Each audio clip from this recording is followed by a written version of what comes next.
သက်30ပြည့်ရင်ဒေဆုံးရမယ်ဆိုတဲ့ကျင်းစာပါလာတဲ့သခင်ကြီးဖူရှင်းဟာဖះเจ้าမှာဖုန်ကြီးနဲ့တွေ့ဆုံပြီးသူ့ရဲ့ကံကြမ္မာပါရမီရှင်ကိုရှာဖွေဖို့စူးစမ်းနေခဲ့ပါတယ်။အဲ့ဒီအချိန်မှာပဲရုပ်မာတဲ့ချူဟန်ဆိုတဲ့ကောင်ကြောင့်ခြေထောက်ဒုက္ခိတဖြစ်သွားခဲ့ရတဲ့စုရွဲဟာအိမ်ကိုအပိုင်စီးချင်နေတဲ့ချူဟန်တို့မိသားစုရဲ့လက်ထဲကနေအသက်လူထွက်ပြေးလာခဲ့ပါတယ်။လမ်းမှာမတော်တဆဖြစ်ပြီးစုရွဲကိုသခင်ကြီးဖူရှင်းရဲ့ကားကတိုက်မိမလို့ဖြစ်သွားခဲ့ပေမဲ့ဖူရှင်းကသူမကိုကယ်တင်ပြီးဖះเจ้าကိုခေါ်ဆောင်လာခဲ့ပါတယ်။ကားပေါ်မှာတတိယလာပြီးဆင်းလာတဲ့မိန်းကလေးကိုတွေ့ရှိသွားတဲ့အခါဖူရှင်းရဲ့အသက်အန္တရာယ်ကိုကယ်တင်ပေးနိုင်မဲ့တဦးလေးသောကံကြမ္မာပါရမီရှင်ဟာဒီမိန်းကလေးစုရွဲပဲဖြစ်တယ်လို့ဆရာတော်ကမိန့်ကြားလိုက်ပါတယ်။ဒါပေမဲ့ဖူရှင်းအသက်ဆက်ရှင်ဖို့အတွက်စုရွဲဘက်ကယောဂဝေဒနာတွေကူးစက်ခံရပြီးအသက်အန္တရာယ်ရှိနိုင်တာကြောင့်ဖူရှင်းဘက်ကတုံ့ဆိုင်နေခဲ့ပါတယ်။အဲ့ဒီအချိန်မှာအတိတ်ကနာကျင်မှုတွေကြောင့်ဘာမှမကြံတော့တဲ့စုရွဲကတော့ဖူရှင်းဘက်ကသူမရဲ့ခြေထောက်ဝေဒနာကိုတေချာကုသပေးနိုင်မယ်ဆိုရင်ဖူရှင်းကိုလက်ထက်ဟိုအထိအစင်သင့်ပါပဲလို့ဆုံးဖြတ်လိုက်ပါတယ်။ဒါနဲ့ပဲသူတို့နှစ်ယောက်ဟာမနက်ပိုင်းမှာစတွေ့ပြီးမမဲပိုင်းမှာပဲတရားဝင်လက်ထက်စာချုပ်လက်မှတ်ထိုးလိုက်ကြပါတယ်မင်္ဂလာဦးမြရောက်တော့သခင်ကြီးဖူရှင်းကအခန်းထဲဝင်လာပြီးပထမဆုံးအကြိမ်မို့နည်းနည်းတော့နာကျင်နေမယ်အတွေ့အကြုံရှိရလားလို့မေးလိုက်တဲ့အခါစုရဲခမညာကြောင်းတန်ပြီးဇနီးမောင်နဲ့အိယာဝင်ရတော့မယ်လို့ထင်မှတ်သွားခဲ့ပါတယ်ဒါပေမဲ့တကယ်တမ်းမှာတော့ဈေးပညာတက်မြောက်ထားတဲ့ဖူရှင်းဟာစုရဲရဲ့မနှုတ်ရှားနိုင်တဲ့ခြေထောက်ကျက်သားတွေကိုအာယုံကျော်နှိမ့်နဲ့ကုသပေးဖို့ပြောတာပဲဖြစ်ပါတယ်အထင်လွဲသွားတာကိုတီးလိုက်ရတဲ့စုရဲခမညာရှက်လုံးလို့မျက်နာတော်မပြရဲတော့ပါဘူးဖူရှင်းကလည်းစုရဲရဲ့စိတ်ဆန္ဒမပါပဲဘာမှအတင်းအဓမ္မမလုပ်ပါဘူးလို့အတိပေးရင်ခြေထောက်ကိုတေချာဂယုတစိုက်နှိမ့်နေပေးခဲ့ပါတယ်နောက်တစ်နေ့မနက်မှာတော့ဖူရှင်းဟာစုရဲကိုခေါ်ပြီးသူမရဲ့ကွယ်လွန်သူမိဘတွေရဲ့ခုပိမန်စီတွားရောက်ကြောခဲ့ပါတယ်ဖူရှင်းကစုရဲရဲ့မိဘတွေရှေ့မှာစုရဲကိုတစ်သက်လုံးတစ္ဆာရှိရှိဂယုစိုက်ဆောက်ရှောက်ပေးပါမယ်လို့တစ္ဆာဆိုခဲ့ပါတယ်စုရဲကလည်းသူမိဘတွေနဲ့ခဏလောက်တဲ့နောက်ထဲစကားပြောချင်တာကြောင့်ဖူရှင်းကအပြင်မှာခဏထွက်ဆောင်ပေးခဲ့ပါတယ်ခါတိလာတဲ့အတိတ်တွေနဲ့နာကျင်ခဲ့ရတဲ့စုရဲရဲ့ဘဝတွေကိုသခင်ကြီးဖူရှင်းရောက်ရှိလာပြီးတဲ့နောက်ဘာတွေဆက်ဖြစ်လာမလဲဆိုတာစိတ်ဝင်စားစရာဖြစ်လာခဲ့ပါတော့တယ်မိဘတွေရဲ့ကူပေးမှန်မှာသခင်ကြီးဖူရှင်းထွက်သွားပြီးတဲ့နောက်စုရဲတယောက်ခဲကြံရိတ်ခဲ့ချိန်မှာတော့ရုံမာလာတဲ့ချူဟန်ဟာသူမရှိကိုမတော်တဆရောက်ရှိလာခဲ့ပါတယ်ချူဟန်ဟာစုရဲရဲ့မိဘတွေစီတိုင်းတင်မနေနဲ့မိဘတွေစီပဲလိုက်သွားလိုက်တော့ဆိုပြီးရဲရဲဆက်ဆက်ချင်းချောက်ခဲ့ပါတယ်စုရဲရဲ့ခြေထောက်မတန်ဆွမ်းမှုကိုအခွင့်ကောင်းယူပြီးလှောင်ပြောင်ယုံတင်မကပဲမိဘတွေရဲ့အမွေဖြစ်တဲ့အိမ်ကိုသူ့လက်ထဲအပိုင်လွှဲပေးဖို့အတင်းအဓမ္မဖိအားပေးပါတော့တဲ့ဒါပေမဲ့စုရဲကလည်းလုံးဝဒူးမထောက်ပဲသူမမှာတရားဝင်မျိုးသားရှိနေပြီဖြစ်ကြောင်းမင်္ဂလာဆောင်လက်မှတ်ကိုထုတ်ပြလိုက်ပါတယ်။ဒါကိုမြင်တဲ့ချူဟန်ကအစာပိုင်းမှာစက္ကူအတုနဲ့နားလည်နေတာပါဆိုပြီးရေမောခဲ့ပေမဲ့အင်ကိုတော့မရရအောင်အပိုင်စီးဖို့အကြံရုပ်ခဲ့ပါတယ်။ချူဟန်ဟာစုရဲကိုအိမ်ထဲအထိအတင်းအဓမ္မဆွဲခေါ်သွားပြီးစာချုပ်မှာနံပါတ်ထိုးဖို့နှိစက်ပါတော့တဲ့အဲ့ဒီအချိန်မှာဖះเจ้าမှာစုရဲဘေးကင်းဖို့ဆူတောင်းပေးနေတဲ့သခင်ကြီးဖူရှင်းကစုရဲကိုလူတစ်ယောက်အတင်းခေါ်ဆောင်သွားတဲ့စစ်စစ်ရေးဗီဒီယိုကိုတွေ့ရှိသွားပြီးချက်ချင်းပဲကဲတင်ဖို့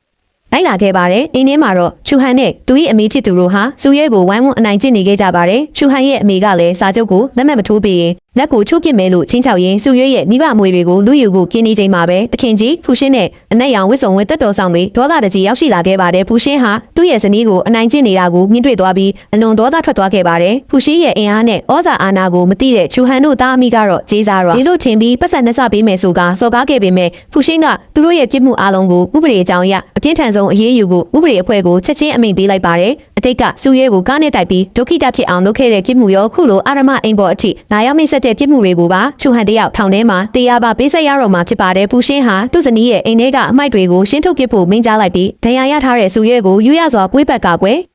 ပေးခဲ့ပါတယ်။စိတ်ကံရကြီးစွာရရှိထားတဲ့စုရဲလည်းဖူရှင်းရဲ့နှွေးထွေးတဲ့အကာအကွယ်အောက်မှာဘေးကင်းသွားခဲ့ရပါတော့တယ်။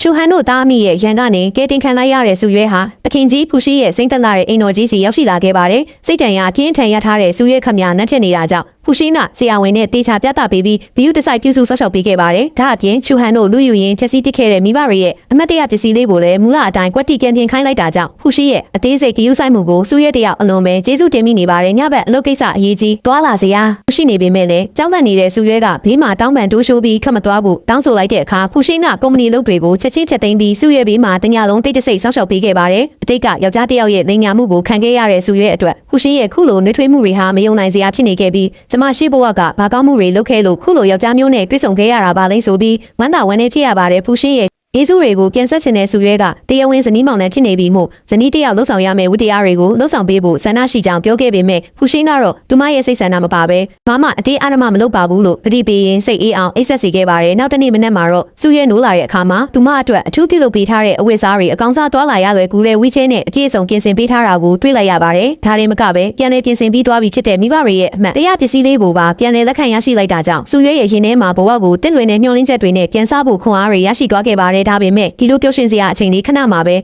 ဖူရှင်းရဲ့အိမ်တော်ကိုဖမ်းယူဆိုတဲ့မျိုးသမီးတယောက်ရောက်ရှိလာခဲ့ပါတယ်ဖမ်းယူဟာဖူရှင်းနဲ့ငယ်တငယ်ချင်းတွေဖြစ်ကြပြီးမိသားစုချင်းချင်းလည်းအလွန်ရင်းနှီးကြသူဖြစ်တယ်လို့မိတ်ဆက်ခဲ့ပါတယ်ဖမ်းယူဟာအိမ်တော်ထဲမှာကိုယ့်အိမ်ကိုရလို့တခင်မတယောက်လိုပြုမှုနေပြီးဖူရှင်းရဲ့ကြိုက်နှစ်သက်မှုတွေကိုပါ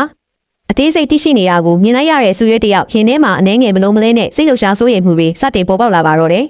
ဟန်ယူဟာဖူရှင်းနဲ့သူမတို့ရဲ့အတိတ်ကယင်းနှိမှုကိုအကြောင်းပြပြီးစုရဲကိုမိမမရှိတဲ့ဒုက္ခိတမဆိုပြီးအောက်တန်းကျစွာနှိမ့်ချစော်သားခဲ့ပါတယ်။ဒါပေမဲ့စုရဲကလည်းလုံးဝတူးမထောက်ပဲဖန်ယူဟာအခြားသူတွေကိုနှိမ့်ချပြီးမှတာယာမှုရှာတတ်တဲ့အတုံးမကျတဲ့သူဆိုပြီးဆက်စုပ်ပွဲပြန်လဲတုတ်ပြန်ပြောဆိုလိုက်ပါတယ်ဒါကိုဒေါသအကြီးကျယ်ထွက်သွားတဲ့ဖန်ယူဟာစုရဲကိုအတင်းအာရမဖန်ဆီးခေါ်ဆောင်သွားခဲ့ပါတယ်။ဖန်ယူရဲ့အိမ်တော်ရောက်တဲ့အခါမှာတော့စုရဲကိုဖူရှင်းရဲ့အမှန်တရားကိုဖွင့်ပြပြခဲ့ပါတယ်။ဖူရှင်းဟာစုရဲကိုချစ်မြတ်နိုးလို့လက်ထပ်ခဲ့တာမဟုတ်ပဲသူ့ရဲ့ချိန်စာပါတဲ့အသက်အန္တရာယ်ကနေလွတ်မြောက်ဖို့အတွက်အစားထိုးကံကြမ္မာရှင်အဖြစ်အတုံးချခဲ့တာသာဖြစ်ကြောင်းစုရဲရဲ့ပျော်ရွှင်မှုနဲ့ဆန္ဒတွေကိုဖူရှင်းကလုံးဝဂရုစိုက်မှာမဟုတ်ကြောင်းပြောကြားပြီးစုရဲရဲ့စိတ်သက်ကိုရိုက်ချိုးဖို့စူးစမ်းခဲ့ပါတယ်ဒါပေမဲ့ရဲရင်သားရဲ့စုရဲကတော့တုံ့မသွားပဲဖန်ယူရဲ့အချင်းငယ်နေတဲ့စိတ်ကဆက်ဆံမှုကိုပြန်လဲလှောင်ပြောင်သေးရလိုက်တာကြောင့်ဖန်ယူကစုရဲရဲ့အဆက်ကိုပိတ်ပြီးအခန်းထဲမှာပုံးဝယ်ပိတ်ဆောင်ထားလိုက်ပါတယ်အခြားတစ်ဖက်မှာတော့ဟန်ယူလိုမိသားစုကစုရဲကိုဖမ်းဆီးသွားကြောင်းသတင်းရရချင်းမှာပဲအခင်ကြီးဖူရှင်းဟာဒေါသအရှိန်လွန်စွာနဲ့ဟန်ယူတို့အိမ်စီကိုရောက်ရှိလာခဲ့ပါတယ်ဖူရှင်းဟာသူ့ရဲ့ဇနီးကိုထိခိုက်အောင်လုပ်ရတဲ့ဖန်ယူကိုမထောက်မညာရိုက်နှက်ဆုံးမခဲ့ပြီးအိမ်တွင်းအနက်ပိုက်စီအောင်ရှာဖွေပါတော့တယ်ဟန်ယူလိုမိသားစုကစုရဲကိုပုံးဝယ်ထားပြီးရှာမတွေ့ကြောင်းညှဉ်းဆန်နေကြပေမဲ့ဖူရှင်းရဲ့ဒေါသနဲ့စုရဲကိုကဲတင်ဖို့စူးစမ်းမှုတွေကြားထဲဘာရီဆက်ဖြစ်လာမလဲဆိုတာစိတ်ဝင်စားဖွယ်ဆောင်ကြည့်ရမှာပဲဖြစ်ပါတယ်စုရဲကိုကဲတင်ဖို့ရောက်ရှိလာတဲ့တခင်ကြီးဖူရှင်းဟာဖမ်းမိသားစုအိမ်တော်အထိလိုက်သွားပြီးဇနီးဖြစ်သူကိုဒုက္ခပေးထားတဲ့ဟန်ယူနဲ့ဖမ်းမိသားစုကိုပြက်ပြက်သားသားထုတ်ပြန်ခဲ့ပါတယ်ဖမ်းမိသားစုဘူအိုးကမိသားစုရင်းနှီးမှုကိုအကြောင်းပြပြီးဒူးထောက်တောင်းပန်ပေမဲ့ဖူရှင်းကတော့လုံးဝခွင့်မလွတ်ပဲဖမ်းမိသားစုနဲ့စီးပွားရေးပူးပေါင်းမှုအားလုံးကိုချက်ချင်းဖျက်သိမ်းလိုက်ကဥပဒေအတိုင်းထိုက်တန်တဲ့ပြည်တံပေးခဲ့ပါတယ်အခြားတစ်ဖက်မှာတော့ဖုံးတော်ကြီးရဲ့အဆိုအရဖူရှင်းရဲ့အသက်အန္တရာယ်ချိန်စာကနေလွတ်မြောက်ဖို့စုရဲရဲ့ကံကြမ္မာကိုဆက်လက်တုံးချနေပါကစုရဲဘက်ကဝေဒနာတွေကူးဆက်ပြီးအသက်အန္တရာယ်ထိခိုက်ရတော့မှာဖြစ်ပါတယ်အချိန်အနည်းငယ်ကြာပြီးနောက်မှာတော့စုရဲရဲ့ခြေထောက်တွေဟာအံ့ဩဖွယ်ပြန်လည်ကောင်းမွန်လာခဲ့ပြီးပုံမှန်လူတစ်ယောက်လိုလမ်းလျှောက်နိုင်တော့မဲ့အခြေအနေစီရောက်ရှိလာခဲ့ပါတယ်။စုရဲဟာသူမကိုဒုက္ခတွေကကဲထုတ်ပေးခဲ့တဲ့ဖူရှင်းကိုအလွန်ပဲကျေးဇူးတင်မိပြီးဖူရှင်းနဲ့အတူဘဝကိုတသက်လုံးပျော်ရွှင်စွာဖြတ်သန်းသွားခြင်းနဲ့မေတ္တာတွေကိုယူသားစွာဖွင့်ဟပြောဆိုခဲ့ပါတယ်။ဒါပေမဲ့စုရဲကိုသူ့ရဲ့ချိန်စာဆိုးခံစားရမှာနဲ့ရန်သူတွေရဲ့ရန်နာနေကာဝယ်ပေးခြင်းနဲ့ဖူရှင်းကတော့ရင်ခွဲမတက်ခံစားရပေမဲ့စုရဲကိုသူ့ဘဝထဲကနေအပြီးပိုင်မောင်းထုတ်ဖို့ဆုံးဖြတ်လိုက်ပါတယ်။ဖူရှင်းဟာစုရဲအပေါ်စိတ်ကုံသွားသလိုသူမရဲ့ကုံကျန်းနဲ့နောက်ခံကိုအနိုင်ကျင့်နှိမ့်ချတဲ့စကားတွေကိုရဲရဲဆက်ဆက်ပြောဆိုရင်းဝါရှင်းစာချုပ်မှာလက်မှတ်ထိုးဖို့အတင်းအာရမဖိအားပေးပါတော့တယ်။စုရဲခမညာရုတ်တရက်ပြောင်းလဲသွားတဲ့ဖူရှင်းရဲ့အပြုတ်မှုတွေကြောင့်မယုံနိုင်ပဲမူကြွေးတောင်းပန်ခဲ့ပေမဲ့ဖူရှင်းကတော့မတိကျကြုံပြုပြီးတွန်းထုတ်ပစ်ခဲ့ပါတယ်။တကယ်တမ်းမှာတော့ဖူရှင်းဟာစုရဲကိုမုန်းတီးလို့လမ်းခွဲခဲ့တာမဟုတ်ပဲကွာရှင်းစာချုပ်ထဲမှာသူ့ရဲ့အကောင်းဆုံးစီးပွားရေးလုပ်ငန်းတွေပိုင်ဆိုင်မှုတွေနဲ့အမြတ်ဆုံးအများဆုံးကုမ္ပဏီတွေကိုစုရဲရဲ့အနီးပေါက်ပြောင်းလဲပေးခဲ့တာဖြစ်ပါတယ်။စုရဲဘဝတစ်သက်လုံးဘာမှပူပန်စရာမလိုပဲစိတ်အေးချမ်းသာစွာနဲ့ဘေးကင်းစွာနေထိုင်နိုင်အောင်အရာအလုံးကိုနောက်ွယ်ကနေတိတ်တဆိတ်ပြင်ဆင်ပေးခဲ့ပါတယ်။ဖူရှင်းကိုနောက်ဆုံးအနေနဲ့တွေးဆုံပြီးနှုတ်ဆက်ဖို့စုရဲရောက်ရှိလာခဲ့ပါတယ်။စုရဲကဖူရှင်းအတွက်သူမှကိုယ်တိုင်ပြင်ဆင်ပေးထားတဲ့စံပြုတ်ကိုကြွေးခဲ့ပြီးဖူရှင်းစားပြီးရတဲ့ကွာရှင်းစာချုပ်မှာလက်မှတ်ထိုးပေးမယ်လို့ပြောခဲ့ပါတယ်။ဒါပေမဲ့စံပြုတ်ကိုစားပြီးနောက်မှာတော့ဖူရှင်းဟာတည့်ရကောင်းမှုဝေလာပြီးအတိလင်မလို့ဖြစ်သွားခဲ့ပါတယ်။တကယ်တမ်းမှာတော့စုရဲဟာဖူရှင်းရဲ့ချိန်စာဆိုးကိုခြေဖြတ်ပေးဖို့အတွက်သူမရဲ့အသက်နဲ့ကံကြမ္မာကိုရင်းနှီးပြီးတခင်ကြီးဖူရှင်းကိုကဲတင်ဖို့ဆုံးဖြတ်ခဲ့တာဖြစ်ပါတယ်။ဖုံးတော်ကြီးမိန့်ကြားခဲ့တယ်လို့ပဲဖူရှင်းရဲ့အသက်အန္တရာယ်ကံကြမ္မာလွတ်မြောက်သွားခဲ့ချိန်မှာတော့စုရဲရဲ့အသက်အန္တရာယ်ရည်တွက်မှုစတင်ခဲ့ရပါတော့တယ်။အချိန်နဲ့ငယ်ကြာပြီးနောက်မှာတော့စုရဲဟာအန်ရှင်းဆိုတဲ့အမည်တစ်နဲ့အတူမျက်စိမမြင်ရတဲ့မျိုးသမီးတစ်ယောက်အဖြစ်ကုမ္ပဏီတစ်ခုမှာခိကန်းရောင်းဝန်ထမ်းအဖြစ်ရုံးကန်ရှင်သန်နေခဲ့ပါတယ်။သူမရဲ့ခြေထောက်ပြီးပြန်လည်ကောင်းမွန်သွားခဲ့ပေမဲ့ကံကြမ္မာရဲ့အလဲအထက်ကြောင့်မျက်စိကွယ်သွားခဲ့ရတာဖြစ်ပါတယ်။ဒီနေ့မှာတော့သူမရဲ့လုပ်ဖို့ကိုင်ဘက်ကပေကျင်းရဲ့ခိတ်တန်းဖူရှင်းအုပ်စုစီကနေယင်းနှိမ့်မြုံနယ်မှုရတော့မယ်လို့ဝမ်းသာအားရပြောပြခဲ့ပါတယ်။တခင်ဖူရှင်းရဲ့အမိကိုရုတ်တရက်ပြန်လည်ကြားလိုက်ရတဲ့အခါစုရဲရဲ့ရင်ထဲမှာအတိတ်ကနာကျင်ပွဲအမှတ်တရတွေနဲ့အတူစိတ်လှုပ်ရှားတုံ့လှုပ်သွားခဲ့ပြီးအလုပ်ကိစ္စအကြောင်းပြကချက်ချင်းရှောင်ထွက်သွားခဲ့ပါတယ်။အခြားတစ်ဖက်မှာတော့ဖူရှင်းဟာစုရဲကိုအပူတပြင်းလိုက်လံရှာဖွေနေခဲ့ပြီးသူမကိုနောက်ဆုံးတစ်ခေါက်လောက်ပေးပွင့်ရရင်တရားပါစေစိတ်သက်နဲ့အနှံဝေးရာအထိစုံစမ်းခိုင်းနေခဲ့ပါတယ်။လမ်းပေါ်မှာကားမောင်းနေရင်စုရဲနဲ့အလွန်တူတဲ့အမျိုးသမီးကိုတွေ့လိုက်ရတဲ့အခါဖူရှင်းဟာကားကိုရုတ်တရက်ရက်ခိုင်းလိုက်ပြီးအတွင်းရေးမှူးဝန်ချမ်းကိုချက်ချင်းစီစစ်ခိုင်းလိုက်ပါတော့တယ်။စုရဲဟာစီးပွားရေးချိတ်ဆိုမှုအတွက်တက္ကစီစောင့်နေစဉ်မှာပဲဖူရှင်းဟာသူမရုတ်တရက်ထွက်ပြေးသွားမှာစိုးရိမ်တာကြောင့်အမျိုးအမည်မသိဒစိမ့်တယောက်လိုဟန်ဆောင်ပြီးကားကြုံတင်ပေးခဲ့ပါတယ်။ကားပေါ်ရောက်တဲ့အခါမှာတော့ဖူရှင်းဟာလွန်ခဲ့တဲ့3နှစ်တာကာလအတွင်းစုရဲရဲ့နာကျင်စရာရှင်သန်မှုတွေဘာကြောင့်မျက်စိကွယ်သွားရတာလဲဆိုတာတွေကိုရင်ခွဲမတက်မေးမြန်းချင်နေခဲ့ပေမဲ့စုရဲရဲ့ရှောင်ထွက်သွားမှုကိုကြောက်တာကြောင့်စိတ်ကိုထိန်းချုပ်ရင်းမသိအောင်ဆောင်နေခဲ့ရပါတယ်။စုရဲကလည်းနီးကပ်စွာရှိနေတဲ့ဖူရှင်းရဲ့ငွေရနန်းနဲ့အငွေသက်ကိုခံစားမိပေမဲ့အတိတ်ကနာကျင်ခဲ့ရမှုတွေကြောင့်အဝေးကနေပဲမသိဟန်ဆောင်ခဲ့ရပါတယ်။စားတောက်ဆိုင်တို့ရောက်ရှိသွားချိန်မှာတော့ဖူရှင်းဟာအတွင်းရေးမှူးဝန်ချန်ကိုစေခိုင်းပြီးစုရဲရဲ့အယောင်စာချုပ်အဆင်ပြေစေဖို့အတွက်ဟောက်တီမစ္စတာဝန်ကိုနောက်ွယ်ကနေယင်းနှိမ့်မြုံနယ်မှုအမြောက်များပံ့ပိုးပေးခဲ့ပါတယ်။ဒါကြောင့်မစ္စတာဝန်ဟာစုရဲစီကနေတင်90ဘူးပစ္စည်းတွေကိုမဆိုင်မတွချက်ချင်းဝယ်ယူလိုက်တာကြောင့်စုရဲတယောက်ဝမ်းသာအံ့ဩဖြစ်သွားခဲ့ရပါတယ်။ ဒါပေမဲ့ဖောက်တီမစ္စတာဝန်ကစူရဲမှာစစ်သူရှိမရှိစုံစမ်းမေးမြန်းလိုက်ချိန်မှာတော့စူရဲကသူမမှာစစ်ဆက်ထားသူရှိနေပြီဖြစ်ကြောင်းပြောဆိုလိုက်တာကြောင့်နောက်ွယ်ကနေစောင့်ကြည့်နေတဲ့ဖူရှင်းတယောက်ရင်ကွဲမတက်စိတ်ထိခိုက်နာကျင်သွားခဲ့ရပါတယ်ညဘက်အိမ်ကန်လန်းမှာတော့စူရဲရဲ့နောက်ကိုလူတယောက်ရုတ်တရက်လိုက်လာခဲ့တာကြောင့်စူရဲခမညာလူဆိုးလိုထင်မှတ်ပြီးသူမရဲ့တုတ်ကောက်နဲ့ဝိုင်းရိုက်ပါတော့တယ်တကယ်တမ်းမှာတော့အဲ့ဒီသူဟာသူမကိုဘေးကနေကနေတိတ်တဆိတ်ကပွဲပေးနေတဲ့သခင်ကြီးဖူရှင်းပဲဖြစ်နေခဲ့ပါတယ်စူရဲရဲ့ခြေထောက်တွေမခိုင်မကျန်းဖြစ်နေတာကိုစိုးရိမ်မိတဲ့သခင်ကြီးဖူရှင်းဟာသူမကိုပွေ့ချပြီးပျက်စီးယိုယွင်းနေတဲ့စူရဲရဲ့အခန်းလေးစီအထိလိုက်ပို့ပေးခဲ့ပါတယ်အေးဆက်ဆက်အိမ်ကန်ချင်းလေးထဲမှာစူရဲရဲ့ခက်ခဲကြမ်းတမ်းတာတက်ရှင်တန်မှုတွေကိုမြင်တွေ့လိုက်ရတဲ့အခါဖူရှင်းရဲ့ရင်ထဲမှာမခံမရက်နိုင်အောင်နာကျင်ဝမ်းနေသွားခဲ့ရပါတယ်သူစီပြတ်မလာပဲခုလိုဒုက္ခခံနေတဲ့စူရဲစိတ်မကောင်းဖြစ်ရင်းနဲ့ပဲစူရဲမတိအောင်နောက်ွယ်ကနေတိတ်တဆိတ်ဆောက်ရှောက်ပေးခဲ့ပါတယ်စူရဲကတော့အလုပ်ပင်ပန်းလုံးလို့စိတ်ကူးရောင်အတန်တွေကြားနေရတာဖြစ်မယ်လို့တန်တရားမရှိပဲတွေးဆနေခဲ့ပါတယ်ဒါကိုစိုးရိမ်တဲ့ဖူရှင်းဟာအင်ချန်မီအေဂျင့်တွေကိုစေခိုင်းပြီးစူရဲဘေးကင်းလုံခြုံတဲ့အိမ်ကောင်းပေါင်းမှာတသက်တာနေနိုင်ဖို့အတွက်နှာရန်ခအခမဲ့နီးပါတက်တာတဲ့ဈေးနဲ့အင်းရွှေ့ဖို့စီးရုံခိုင်းခဲ့ပါတယ်ဒါပေမဲ့ပန်းနလာတဲ့စူရဲကတော့ဒီလောက်ကောင်းတဲ့အိမ်ကြီးကိုဒီလောက်ဈေးပေါ်ပေါ်နဲ့နှာရန်နာဟာလူသေးဘူးတဲ့အိမ်မို့လို့ဖြစ်မယ်ဆိုပြီးမယုံကြည်ပဲညှဉ်းဆန်ခဲ့ပါတယ်ဒီအကြံမအောင်မြင်တဲ့အခါဖူရှင်းဟာအခြားနည်းလက်တစ်ခုကိုတုံးလိုက်ပါတော့တယ်အိမ်ပိုင်ရှင်ကိုအတွေးအမှုဝန်ချန်ကနေတဆင့်ချင်းကပ်ပြီးစူရဲရဲ့လက်ရှိအခန်းကိုအကျွေးတောင်းသူတွေလာရောက်ဖျက်ဆီးထားသလိုပုံစံဖန်တီးခိုင်းလိုက်ပါတယ်အိမ်ငန်းပျက်စီးသွားတာကြောင့်အိမ်ပိုင်ရှင်ကစူရဲကိုအနီးနားမှာရှိတဲ့အခြားအိမ်ငယ်တစ်ခုစီရွှေ့ပြောင်းနေထိုင်ဖို့တောင်းပန်ရင်းကမ်းလှမ်းခဲ့ပါတယ်ရှုပ်ပွားသွားတဲ့အခန်းထဲမှာစူရဲရဲ့မိဘတွေရဲ့မှတ်တရအယုတ်လေးကိုအကောင့်အတိုင်းပြန်ပြင်ပေးထားတာကိုပြန်လည်တွေ့ရှိသွားချိန်မှာတော့စူရဲရဲ့ရင်ထဲမှာကျေးဇူးတင်မှုတွေအတိတ်ကမှတ်တရတွေနဲ့အတူဝမ်းနည်းကျေနပ်မှုတွေပြည့်နှက်သွားခဲ့ရပါတယ်နောက်ဆုံးမှာတော့စူရဲဟာအိမ်ပိုင်ရှင်ညွှန်ပြတဲ့အိမ်ငန်းသစ်စီရွှေ့ပြောင်းဖို့သဘောတူလိုက်ရပါတော့တယ်မြင့်မလေးစူရဲကိစ္စနဲ့ပတ်သက်လို့ဖူရှင်းကတော့အဆောက်အဦတစ်ခုထဲမှာအကုန်လုံးပြင်ဆင်ပြီးသူမကိုသူ့အနားမှာပဲရှိနေစေဖို့ကြိုးစားနေတာပါစူရဲကတော့ဖူရှင်းရဲ့မာယာရီစီစဉ်မှုတွေကိုရိပ်မိနေပြီးမင်းဘလောက်အထိနားကိုနှောက်ယှက်နေအောင်မှလဲဆိုပြီးဒေါသရကြီးမိလိုက်ပါတယ်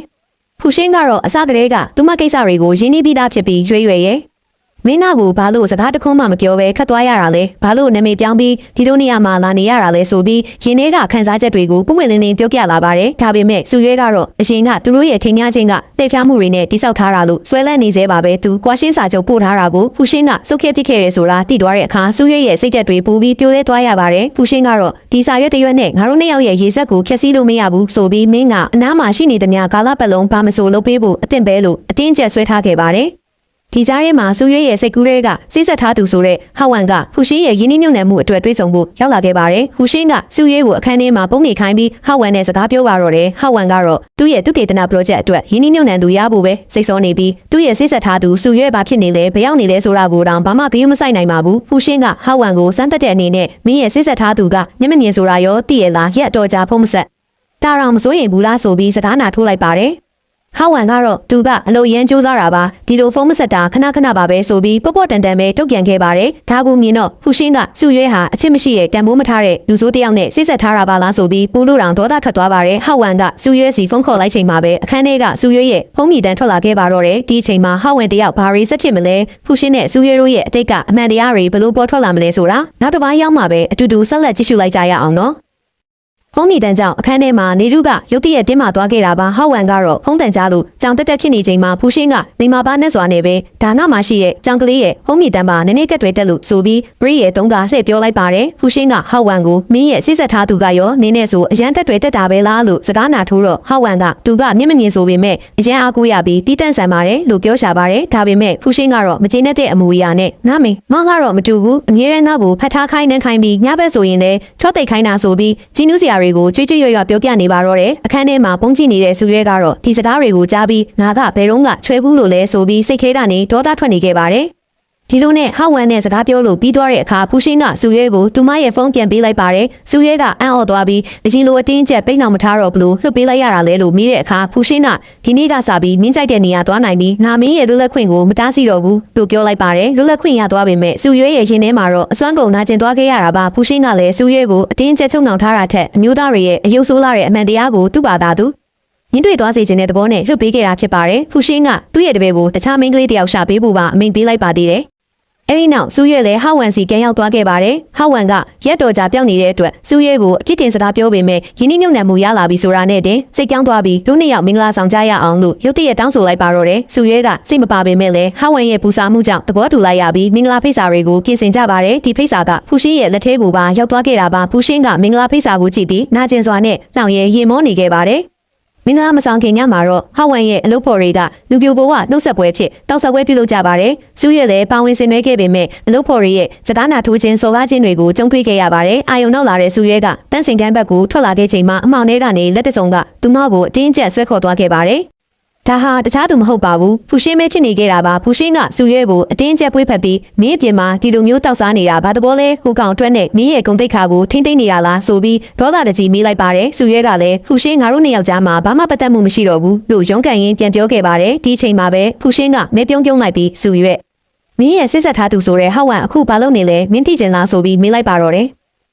အခြေအနေတွေကတော့ပိုပြီးရှုပ်ထွေးဆိုးရွားလာခဲ့ပါပြီ။စုရဲကဟောက်ဝမ်တယောက်မင်းညကတခြားမင်းကလေးနဲ့ရှုပ်လုပ်နေခဲ့တာကိုရိမ့်မိသွားပြီးမင်းမင်းညကတကယ်ပဲအိမ်ပြန်ခဲ့တာလားဆိုပြီးအမှန်အတိုင်းပြောဖို့မေးခွန်းထုတ်ပါတော့တယ်။ဒါပေမဲ့ဟောက်ဝမ်ကတော့ဘာမှမသိတယ်လို့ဟန်ဆောင်ပြီးငါတို့မင်္ဂလာဆောင်တော့မှလေမင်းကငါ့ကိုမယုံဘူးလားဆိုပြီးအပြစ်မရှိတဲ့သူလိုပြန်ပြောနေခဲ့ပါတယ်။စုရဲခမမျက်စိမမြင်ရတော့ဖူရှင်းရှာပြတဲ့တက်တွေကိုကြားခဲ့ရပေမဲ့လည်းဖူရှင်းကငါ့ကိုလိန်အောင်လွတ်ပြီးလောက်ကျန်တာလားဆိုပြီးစိတ်ထဲမှာတန်တရားတွေဝင်နေခဲ့တာပါ။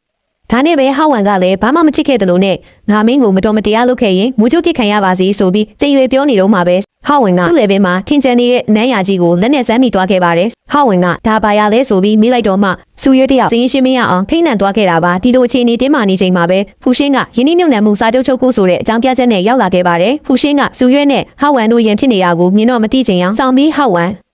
မင်းညကတခြားမင်းကလေးနဲ့အိယာပေါ်မှာမိထားတာတော့မင်းစစ်ဆက်ထားသူကခွင့်လွှတ်ပေးတယ်ဆိုတော့မင်္ဂလာပွဲကပုံမှန်တိုင်းဆက်လုပ်မှာပေါ့နော်ဆိုပြီးမိနောင်ရလေးပင်စကားနာထိုးလိုက်ပါတယ်ဒါတင်မကသေးပဲသူတို့ရဲ့မင်္ဂလာပွဲမှာတပါပတိလုပ်ပေးခြင်းနဲ့ကျုံးပေါ်ကဘီလာအင်ကြီးကိုပင်လက်ဆောင်ပေးမယ်ဆိုပြီးပို့လို့တောင်ကမောက်ကမလုပ်ပြခဲ့ပါသေးတယ်နေအိမ်ကန်ရောက်တော့စူရဲကဖူရှင်းကိုမင်းပါလို့ငါ့ကိုလိန်တာလဲဆိုပြီးဒေါသတကြီးဆွဆွဲလိုက်ပေမဲ့ဖူရှင်းကတော့ငါမင်းကိုလိန်ခဲ့ဘူးတာမှန်ပေမဲ့အခုကိစ္စမှာတော့ငါဘာမှလိန်မထားဘူးလို့တီပြောခဲ့ပါတယ်ဒါပေမဲ့သူတို့နှစ်ယောက်ရဲ့မကြေလည်မှုတွေကြောင့်စူရဲကဖူရှင်းရဲ့စေတနာကိုလုံးဝလက်မခံနိုင်ပဲဟောက်ဝမ်နဲ့ပဲမင်္ဂလာဆက်ဆောင်ဖို့ဆုံးဖြတ်လိုက်ပါတယ်ဒါနဲ့ပဲဟောက်ဝမ်ကစူရဲကိုမင်္ဂလာဝတ်ဆောင်သွားရေးဖို့ခေါ်သွားခဲ့ပါတယ်ဒါပေမဲ့ဒီလူရုံမှာဟောက်ဝမ်ကသူစိတ်ဆက်ထားသူကိုတကယ်တန်မိုးထားတာမဟုတ်ပါဘူးစူရဲကမျက်စိမမြင်ရတာကိုအခွင့်ကောင်းယူပြီးဆိုင်ကစေတနာဘူကစီရှော့စီတဲ့နေ့ကအထည်ကိုရွှန်100ကျော်လေးနဲ့ဝယ်ပေးဖို့ကြံစီခဲ့ပါတယ်မင်္ဂလာဝတ်ဆောင်ကစူရဲနဲ့လုံးဝမတော်ပဲပွားရောက်နေတာကြောင့်စူရဲကအဝတ်လဲခန်းထဲမှာဆိုင်ဝန်တန်းကိုဒါကြီးကအရန်ကြီးမနေဘူးလားလို့မေးလိုက်ပါတယ်ဒါပေမဲ့ဆိုင်ဝန်တန်းကလည်းညမြင်မလေးကိုအထင်းသေးပြီးဝတ်စုံငင်းပေးရင်းနဲ့အဲ့နဲ့အနီးကပ်လိုက်ထိုးပြီးနှိမ့်ဆက်ပါတော့တယ်စူရဲခမညာနာလုံးလိုပြန်တွန်းထုတ်လိုက်ရာကနေဆိုင်ဝန်တန်းနဲ့ရုံးရင်းဆန်ခတ်ဖြစ်သွားခဲ့ပါတယ်အကျဉ်းမှာစောင့်နေတဲ့ဟောက်ဝမ်ကရောက်လာပြီးသူ့မိမဘက်ကကူပြောပေးရမယ့်အစားမင်းကဝတ်စုံကိုသဘောမကျလို့ကိတနာရှာနေတာလားဒါဆိုလဲဈေးကြီးတာသွားယူလိုက်ဆိုပြီးစုရဲကိုပဲအပြစ်တင်စကားဆိုခဲ့ပါတယ်စုရဲတယောက်သူ့အနားမှာရှိတဲ့သူတွေစီကစိတ်တန်ရာတွေပဲအထက်ထက်ရနေခဲ့ရတာပါဒီလိုရုံမာတဲ့ဟောက်ဝမ်ရဲ့အကွက်တွေကိုစုရဲဘယ်တော့မှရေးရေးလဲလဲသဘောပေါက်သွားမလဲဖူရှင်းကရောဒီမင်္ဂလာပွဲကိုတကယ်ပဲအေးအေးဆေးဆေးပြီးဆုံးခွင့်ပေးမှာရလားဆိုတာနောက်တစ်ပိုင်းမှာဆက်လက်ကြည့်ရှုလိုက်ကြရအောင်နော်